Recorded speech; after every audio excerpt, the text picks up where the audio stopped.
আবার বিশ্বনবী বললেন আল জুমাআতু ইলাল জুমআ কাফফারাতুন লিমা বাইনাহুমা, এক জুমার পর থেকে সামনের জুমা আসা পর্যন্ত যে সগীরা গুনাহগুলো হয় সবগুলো সগীরা গুনাহ মাফ করে দেয় কে?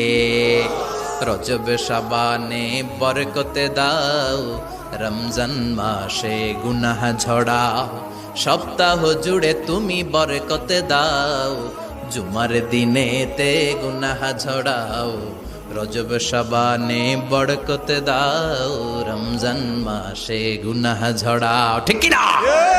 তার মানে জুমার দিন গুনাহ মাফের দিন। সারা সপ্তাহে ভুল ত্রুটি অন্যায় যা করলাম জুমার নামাজের বদৌলতে সব গুনাহ মাফ করে দেয় কে? কালকের এই দিনটায়, এই জুমার দিনে আল্লাহ তাআলা সাইয়েদনা আদম আলাইহিস সালামকে তৈরি করেছে।